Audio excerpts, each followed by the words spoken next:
예수님의 부활을 축하합니다. 우리 잠옷실에도 축하합니다.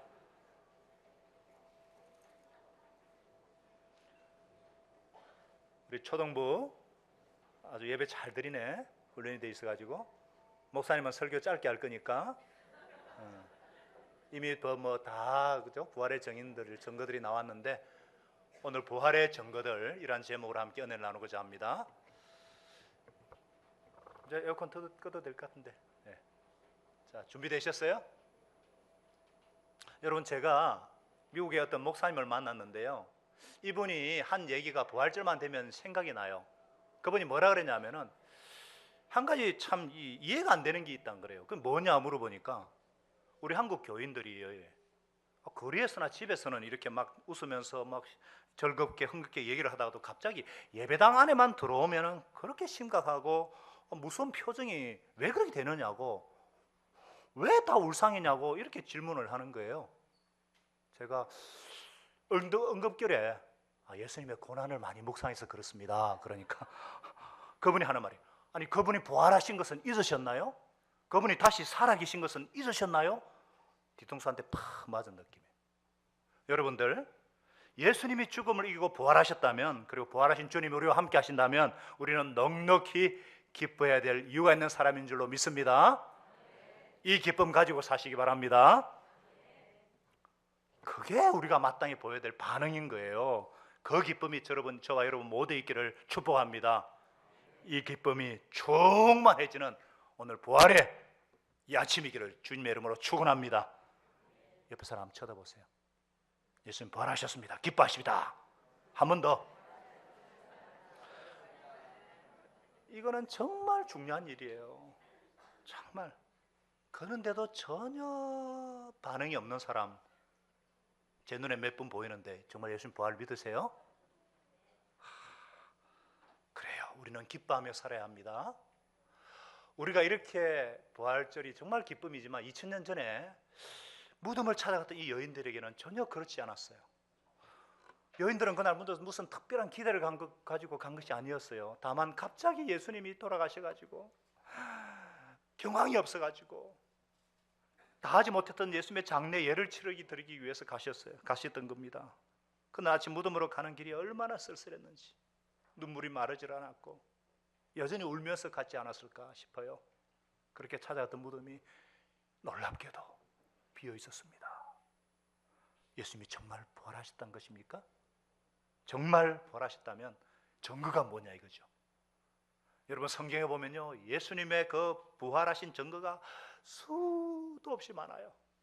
그걸 제가 증명을 하면은 여러분 오늘 맛있는 점심도 못 먹고 집에도 못 가고.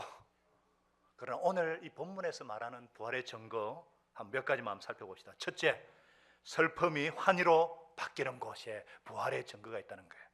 성경에서 발견되는 부활의 첫 번째 증거는 끝없는 절망과 슬픔이 갑자기 어떤 계기로 인해서 한순간에 환희로 바뀐다는 사실이에요. 자, 19, 20절 다시 한번 읽어봅니다. 같이 읽겠습니다. 시작.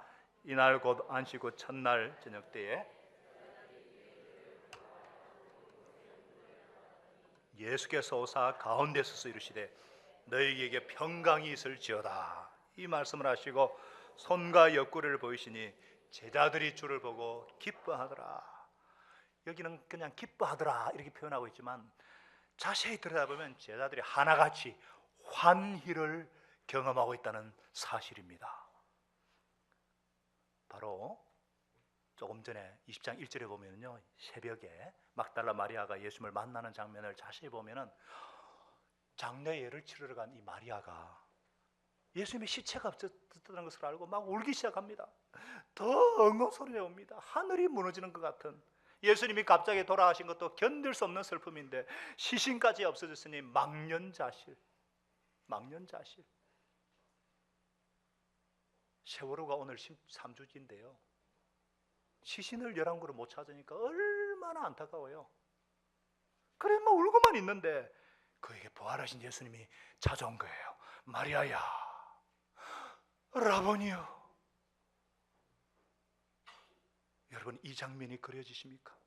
이 장면이 머리에 그려지셔야 돼요. 꿈에도 그리던 예수님이 마리아야, 라보니요 하면서 발 앞에 쓰러지는 그 모습, 그리고는 17절에 다른 사람에게 가서 내가 살아있다는 것을 제자들에게 전하라, 이 한마디 말을 가지고 제자들이 있는 곳으로 단숨에 달려가던 그 모습, 슬픔이 환희로 바뀌어 있습니다. 그 다음에 또 바로 뒤에 도마가 예수님을 만나는 장면도 마찬가지예요. 도마는요, 이 제자들이 부활하신 예수님을 만났다는데 자기는 그때 도마만 없었거든요. 자기는 못 믿겠다고 우기는 거예요. 내가 그 손에 못자국을 보고 내 손가락 그 못자국 속에 넣어보고 내 손을 옆구리에 넣어보지 않고는 믿지 않겠다. 그런 도마 때문에 예수님이 다시 또 나타나셔가지고 네 손가락을 내밀어 내 손가락과 옆구리에 손을 넣어보라. 여러분, 이 예수님의 몸은요, 창자국, 못자국을 그대로 갖춘 몸인데 질량과 부피는 그대로 있어요. 그러나 시공간을 초월하는, 문이 닫혔는데도 들어오시는 바로 부활의 몸입니다. 그러자 도마가 그 주님을 보고 그렇게 고백합니다. 나의 주님이시며 나의 하나님이시니이다. 그 전까지 제자들은 예수님을 주님이라 불렀지만 하나님으로 부르지는 못했죠. 베드로만 주는 그리스도시요 살아계신 하나님의 아들이시니이다 이렇게 극존칭을 했는데, 그런데 부활하신 예수님을 만났을 때 도마가 환희에 차서 외칩니다. 나의 주, 나의 하나님이십니다. 슬픔이, 의심이 더 없는 확신과 환희로 바뀌고 있는 것입니다. 또 바로 그 뒤에 한 장을 더 넘겨보면 베드로가 예수님을 만나는 장면은 더 멋있어요. 요한복음 21장에 보면요, 베드로와 몇몇 제자들이 실망해가지고 갈릴리 고향으로 돌아가 시골로 들어가지고 고기를 잡고 있어요. 부활하신 예수님이 멀리 서서 그들을 보고 있는데 그들은 누군지 몰라요. 못 알아보죠. 그러다가 나중에 부활하신 예수님인 것을 알아보았을 때 예수님이 그물을 오른편에 던져라 그랬거든요. 그때 베드로가 참을 수가 없어가지고 요한복음 21장에 보면은요, 예수께서 사랑하시는 그 제자, 바로 요한복음을 기록한 사도 요한이에요. 요한이 베드로 보고 주님이시다 그러니까 베드로가 벗고 있다가 주님이라는 소리를 듣고 급히 겉옷을 들쳐입고 막 바로 바다로 내려가서 헤엄을 치는 거예요. 주님이시다 그러니까 막 벗고 있다가 우통 벗고 있다가 정장 차림으로 물속으로 첨벙하면서 헤엄치고 달려갔던 베드로의 그 모습, 절망이 환희로 바뀌는 모습입니다. 이들의 환희는요, 여기서 그치는 것이 아니라 그 후에도 계속 지속됩니다. 사도행전에서도 우리가 배우고 있잖아요. 그들의 그 모습, 서신서에도 그 모습, 이들의 모습은 언제나 기쁨과 환희입니다. 뭐라고요? 기쁨과 환희. 감옥에서도 내일 사형당할지 모르는데도 그들은 평생 그 기쁨 가운데 살았던 것입니다.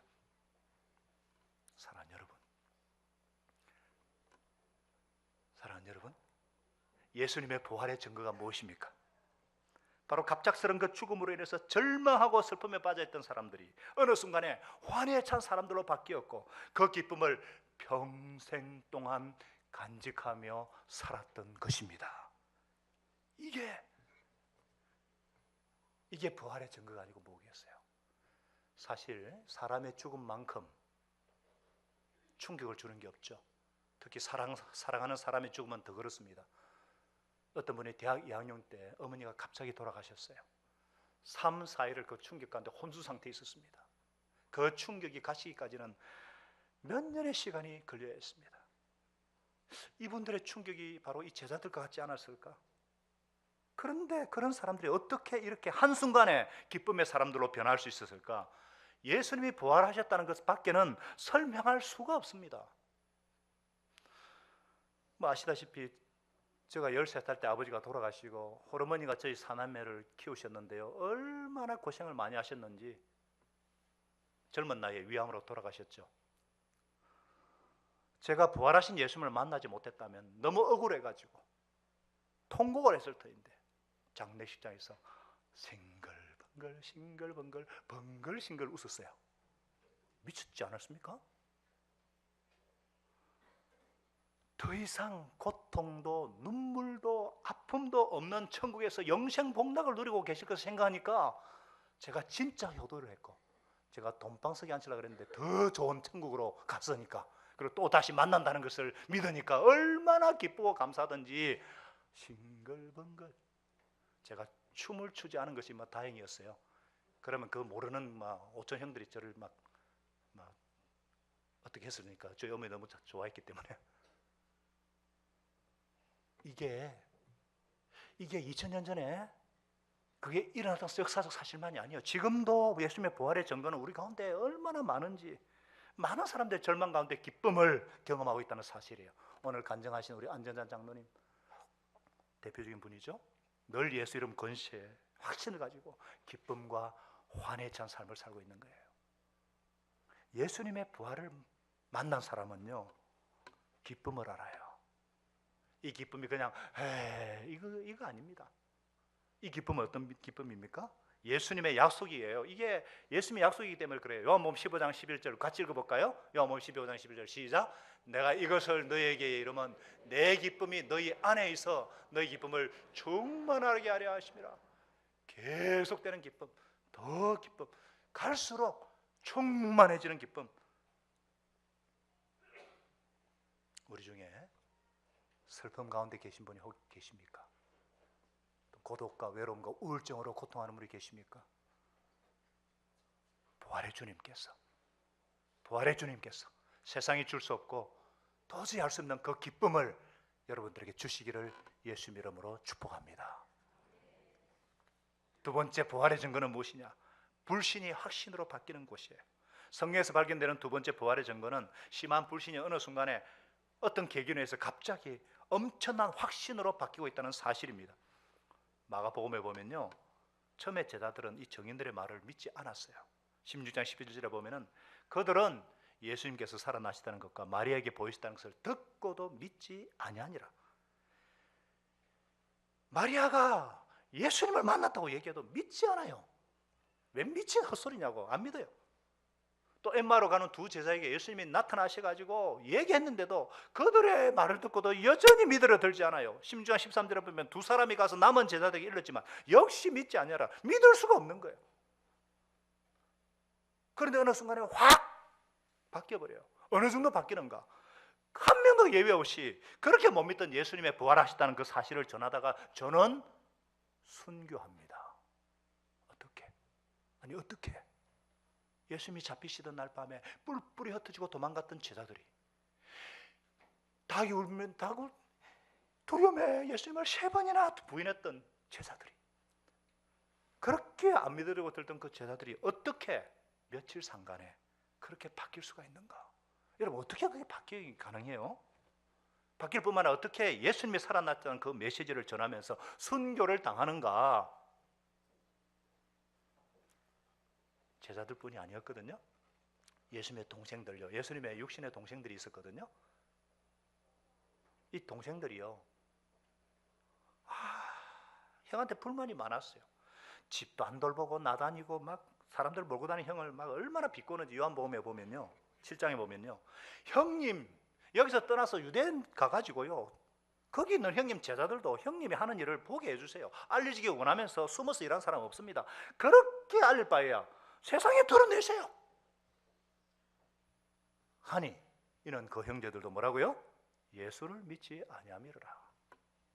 그러던 형제들이 나중에 예수님의 제자가 되어서 예수님을 하나님의 아들로 고백을 합니다. 밑에 바로 동생 야고보는 야고보서를 저는 사도행전의 예루살렘 초대 담임 목사 교회 유다서를 쓰고 어떻게 이게 이럴 수가 있는가? 이게 어떻게 가능해요? 우리 중에 어떤 사람이 담배를 딱 끊었어요. 두째가 피우던 골초가 담배를 딱 끊었어요. 그러면은 무슨 일이 있어요? 안 물어봅니까? 물어봐요? 안 물어봐요? 안 물어봐요? 안 걸렸어요? 이렇게. 아니 도대체 이 사람들이 무슨 일이 일어난 거예요? 예수님이 부활했다고 밖에 말할 수가 없는 거, 설명할 수가 없어요. 우리가 이런 부분을 보면서 이런 생각이 들지 않습니까? 아니 그러면 이렇게 제자들조차도 부활을 믿기가 힘들었다면 우리는 어떻게 믿을 수 있는가? 또 부활을 직접 본 경험만이 확신의 근거가 되는가? 의문 들 수 있죠. 그런데 아니에요. 사실 제자들도요, 이 제자들 변하신 것은 부활 그 자체의 모습이 아니에요. 예수님의 부활을 보고도요, 베드로 같은 제자들은요, 부활하신 예수님을 만나고도 고향으로 돌아가 물고기 잡으러 돌아가거든요. 실제로 제자들도 부활하신 예수님을 만나고 관계를 통해서 변화되어 가는 과정이 이루어져요. 부활하신 예수님이 몇 번 나타난지 아세요? 제자들에게 11번 나타나요. 11번. 얼마 동안 부활하신 모습으로 나타나셨어요? 40일 동안. 똑똑하셔요. 사도행전 잘 배우셨어요. 이렇게 바울에게 예수님은 또 어떻게 나타나셨어요? 이런 식으로 관계를 맺으면서 부활의 모습을 가르쳐 주잖아요. 그런데 이들을 결국 변화시킨 것은 누구시냐? 성령님이세요. 아멘. 오순절에 성령님께서 오셔가지고 궁극적인 변화가 일어나요. 그래서 예수님께서 마지막에 성령님의 말씀하잖아요. 자, 22절입니다. 22절 같이 읽어볼까요? 시작. 이 말씀을 하시고 그들을 향하사 숨을 내쉬며 이르시되 성령을 받으라. 결국 부활을 확신 있게 주시는 근거가 무엇이냐? 성령님이십니다. 옆에 분에게 얘기합시다. 성령님 받으세요.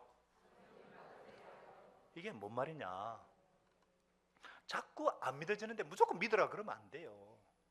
안 믿어지는지 어떻게? 내 머리로 내 힘으로는요, 완전히 믿어지는 날은 결코 오지 않습니다. 여러분 생각해 보세요.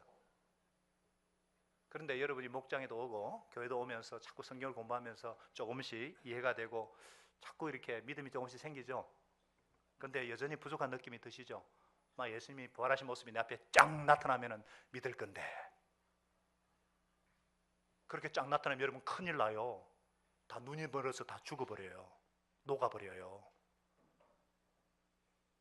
정오의 태양빛보다 더 밝은 빛으로 부활하신 주님이 찾아오시니까 바울이 눈이 멀어가 사흘 동안 소경이 되었다 그랬잖아요.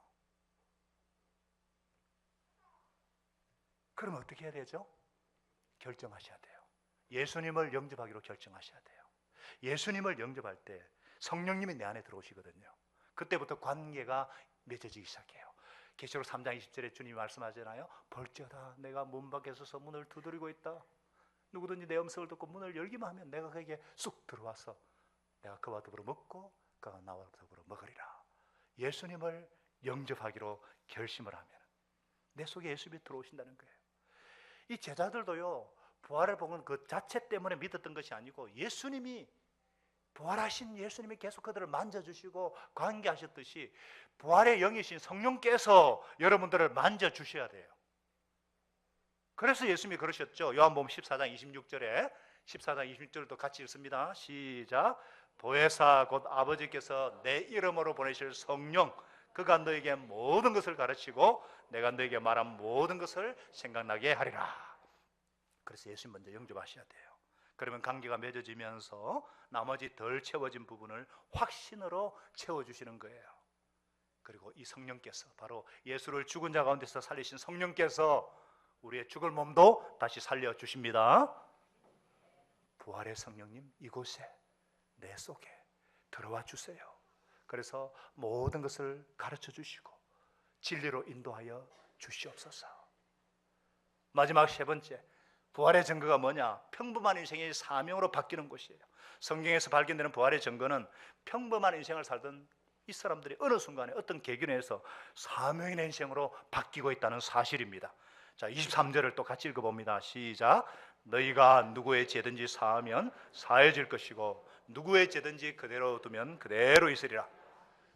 자, 이렇게 해서 아버지께서 나를 보내신 것처럼 나도 너희를 보내는다 하시면서 제자들에게 복음을 전하게 하고 영혼을 구원하는 사명을 주셔요. 그래서 교회를 개척합니다. 그래서 제자들은 한 사람도 예외 없이 이제 사명을 가지고 평생을 살아요. 예수 부활 증인이 되어서 갈릴리 해변에서 물고기나 잡다가 물거품처럼 사라져버릴 그들이 완전히 새로운 사명을 가지고, 이것은 제자들뿐이 아니에요. 예수님 주변에 있었던 사람은 누구나 예외가 아니에요. 우리가 사도행전을 보면 초대교회 멤버들 보면은요, 사도들 이름이 쭉 열거되어 나오고, 이어서 이렇게도 말해요. 사도행 1장 14절에 보면은 여자들과 예수의 어머니 마리아와 예수의 아우들로 더불어 마음을 같이하여 오로지 기도에 힘쓰니라. 그 당시 여자들에게 무슨 사명이 있겠어요? 여자는 그 당시 머리도 치지 않았는데, 그런데 어머니 막달라 마리아뿐만 아니라 형제들까지 이 사람들이 사명자로 변화되어서 땅끝까지 복음을 전하는 예수 부활의 증인이 되었어요. 예수 부활밖에는 설명할 방법이 없다는 거죠. 우리도 마찬가지예요.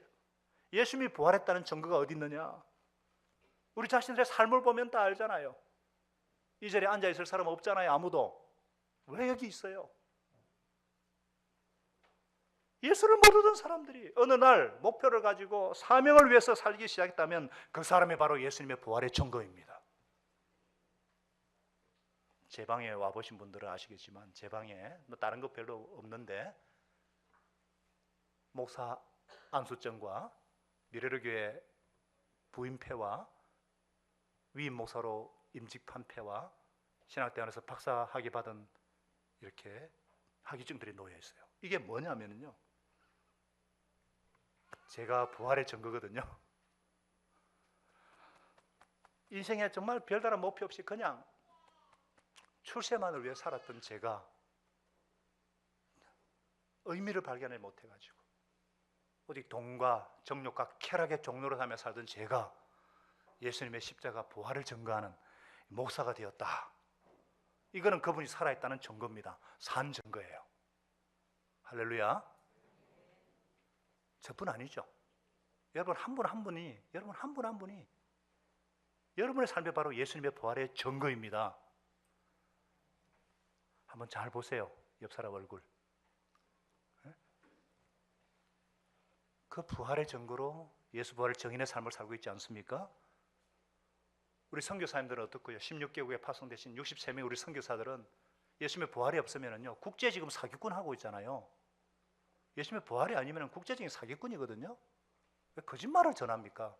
외국까지 나가가지고. 예수님의 부활이에요.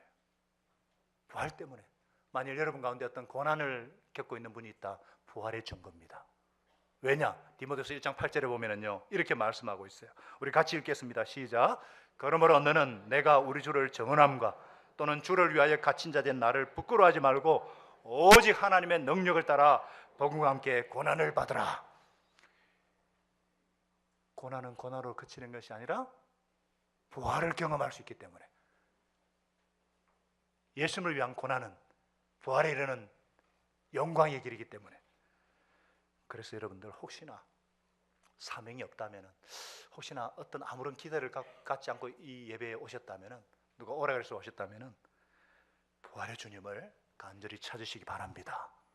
나는 아무 살락이 없다, 뭐 왜 사야 될지 알지 모르겠다, 어떤 허무와 어떤 인생의 갈피를 알지 못하는 어떤 슬픔이 있다는 분이 있다면 이 그날 빈무덤 앞에서 울고 있던 마리아를 만나 주셨던 것처럼 어떤 식으로든지 예수님께서 여러분들을 만나 주실 것입니다.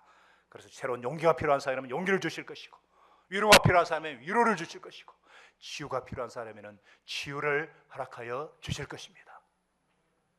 부활하셔서 살아계신 하나님의 아들 예수 그리스도, 그분을 만나서 부활의 영광과 부활의 능력을 삶 속에서 순간마다 경험하시는 여러분과 제가 되게 하시기를 예수님의 이름으로 축원합니다.